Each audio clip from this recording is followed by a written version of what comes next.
Halo teman-teman, salam sehat selalu untuk kita semua, salam sejahtera, dan dengan saya Bung Roban.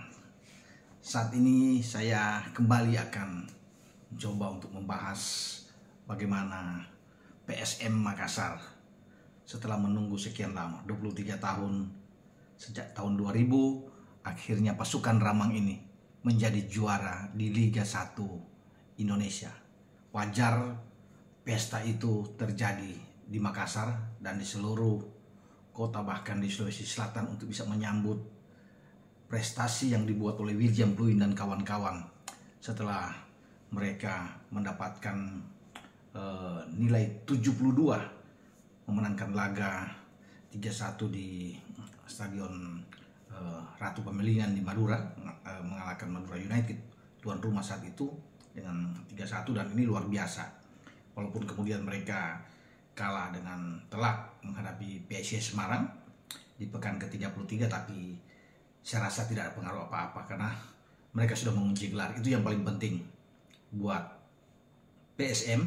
Ya, mereka tidak perlu lagi menunggu di pekan ke-33, 34, tapi di pekan ke-32 semua sudah dituntaskan oleh tim asuhan Bernardo Tavares. Nah, mereka nantinya akan memainkan laga terakhir pada tanggal 16 April yang akan datang, atau tepatnya pada hari Minggu.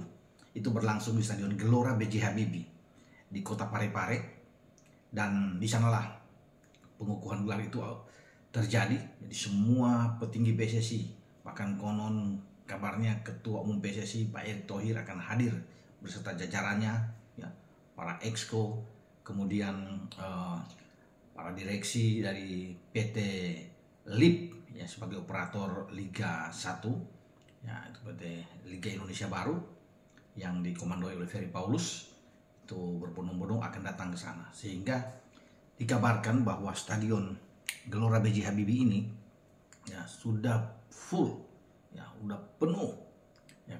Begitu tiket dibuka itu tidak sampai sejam itu, bahkan ya mungkin 30 menit saja sudah ludes habis, ya, sold out. Dan karena hanya dibuka di beberapa tempat, ya, mungkin di bagian timur, ya, ada bagian selatan, ya, utara, karena VIP itu sudah dibuka habis, ya.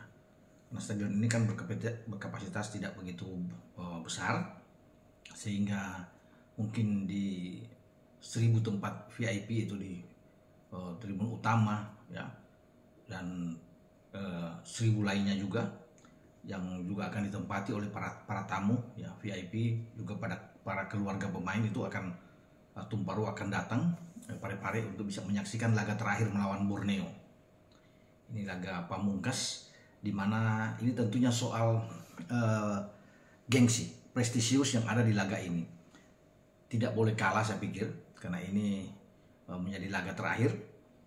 Mereka harus bisa menang dalam pertandingan melawan Borneo. Memang tidak ada lagi pengaruh apapun bagi Borneo karena ini menjadi laga penutup, dan saya pikir Borneo juga bukan tidak mungkin akan bermain all out, akan habis-habisan melawan PSM, sehingga agak sedikit mencoreng, ya, pesta yang sudah disiapkan oleh PSM kalau mereka bisa memenangkan laga di Parepare. Makanya bagi William Pluim dan kawan-kawan, mereka harus fokus dalam pertandingan ini jika ingin menyatukan, ya. Mereka ingin berpesta, menerima penghargaan di sana, mungkin penyerahan piala, tapi mereka menutup dengan manis, ya, juara, tapi di penghujung laga mereka mendapatkan hasil yang maksimal untuk bisa mengalahkan Borneo.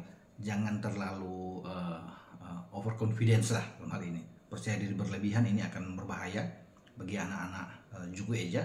Tapi kalau mereka menikmati permainan, dan saya rasa dengan dukungan supporter yang fanatik, supporter yang militan dari PSM Makassar ini, mereka bisa mendapatkan hasil terbaik, ya, di saat yang ditunggu-tunggu itu terjadi, ya, dengan pesta itu yang sebenarnya mereka bisa lakukan di 2018 saat hanya berselisih 1 poin, ya, 3-1 saat itu antara PSM dan Persija yang menjadi juara. Karena kita tahu pada 2018 itu PSM hanya terpaut, ya, tipis sekali sebagai runner up dengan 1 poin, dan mereka setelah kalah dari Persija dalam perebutan gelar juara di Liga 1, memang ada hiburan yang mereka dapatkan dengan Piala Indonesia ya ketika itu. Tapi yang paling pasti mereka mengincar adalah gelar juara sebelum pada musim 2022-2023 ya, di bawah Bernardo Tavares. Di musim pertama dia, pelatih asal Portugal ini menghadirkan gelar juara bagi Juku Eja. Perjalanan yang saya pikir tidak mudah yang mereka lalui ya. Di awal kompetisi tidak ada satupun ya yang bisa memperkirakan bahwa PSM ini ya, dengan skuad yang saya rasa tidak mewah, tidak seperti tim-tim lainnya, kemudian mereka bisa menjadi juara. Bahkan di saat Persib dan Persija sedang mengejar mereka, mereka tuh memimpin dengan terlalu jauh ya, sampai di atas 10 poin, bahkan itu melebar sampai 16 poin sebelum turun lagi ya, 13 poin jadi 10 poin. Akhirnya mereka bisa mengunci itu di Madura. Jadi ini terlalu jauh ya, mereka bisa memimpin dengan kekalahan demi kekalahan, atau hal-hal yang tidak diduga juga terjadi bagi Persib dan Persija ya. Di saat mereka tergelincir, PSM yang stabil, yang konsisten, sehingga mereka bisa mengunci gelar juara. Dan kita lihat dengan materi pemain anak-anak muda PSM ya, yang dipercayakan oleh Tavares ini bermain dengan disiplin tinggi, semangat juang yang luar biasa. Mereka menjadikan stadion Gelora B.J. Habibie ini sangat angker. Siapapun yang datang ke sana sulit untuk bisa meraih kemenangan, dan itu yang mereka lakukan ya, dengan tidak terkalahkan sejauh ini kalau bermain di Parepare. Dan mereka hanya 3 kali kalah dari Madura dalam hal sistem Babel Limago Harjo 1-0 saat itu, kalah dari Persija Jakarta dengan 4-2, dan kalah dari PSS Semarang dengan 4-0, dan itu semua berlangsung di luar Parepare atau ya di luar dari Gelora B.J. Habibie. Tapi kalau datang ke Gelora B.J. Habibie, wah, sulit untuk bisa menghadang mereka ya. Ada Persija yang sempat memang menahan mereka ketika itu dengan draw, tapi tim-tim lainnya pun harus bisa mengakui keluar dari stadion Gelora B.J. Habibie dengan kepala tertunduk, karena sulit untuk bisa mengalahkan PSM di markas mereka. Memulai kompetisi pada 2017 ya, mereka memang hanya berada di posisi ketiga kalau nggak salah ketika itu ya, di bawah Bali United dan Bayangkara. Tapi kemudian kalah di 2018 yang saya bilang tadi dengan selisih sangat dramatis dengan Persija yang 1 angka. Di 2019 juga mereka sulit untuk bisa berbuat banyak ya, karena mungkin hanya di peringkat ke-12. Sebelum itu dihentikan Covid pada 2020, dan memulai 2021 ya, 2022 itu mereka bahkan pada musim lalu itu nyaris terdegradasi, hanya berada di peringkat ke-14, dan mereka tampil menggila di musim ini untuk bisa menjadi juara. Jadi banyak anak-anak muda yang tampil. Ramadan Sananta ini luar biasa, juga dipanggil di tim nasional dengan 11 gol yang dibuat oleh anak ini. Wah, berada di lini serang. Mereka juga punya pemain-pemain tengah yang kuat, pemain-pemain lokal ya.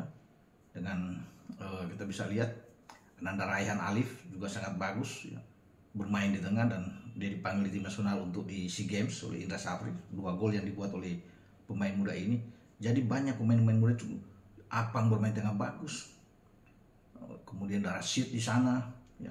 Ada Akbar Tanjung, dia bermain sangat luar biasa kalau bermain di garis tengah, apalagi di belakang Agung Manan ya, Erwin Gutawa ini bagus. Dapudin di sana yang ada untuk bisa melapis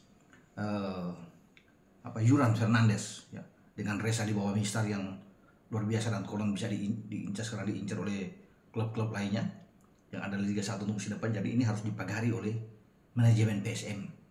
Jangan sampai nama-nama yang saya sebut tadi ini bisa keluar, bisa hengkang, dan ini harus ditahan. Mau Nanda Raihan, mau Ramadan Sananta, atau Yakob Sayuri dan Yanje Sayuri, 2 Sayuri yang berbahaya bermain dari sisi flank, ini harus ditahan. Kita tidak tahu bagaimana kelanjutan pemain-pemain asing, siapa yang akan dibuang. Mereka masih punya Everton yang ada di garis depan, Donald Bisa, dan Kenzo Nambu juga. Apakah ini mereka akan dilepas untuk diganti dengan pemain-pemain lain? Saya pikir ini tergantung dari manajemen PSM. Tapi satu sosok kapten ke-11 William Bloem tetap akan dipertahankan. dia menjadi nyawa atau roh permainan bagi PSM sejauh ini yang sukses untuk bisa menjadi juara di Liga 1. Tinggal pemain-pemain lainnya. PSM juga harus bisa menambah kekuatan, ya, baik di garis belakang, kemudian di lini tengah juga harus ada, dan di lini depan pada mengarungi musim depan, karena persaingan pasti sangat sengit.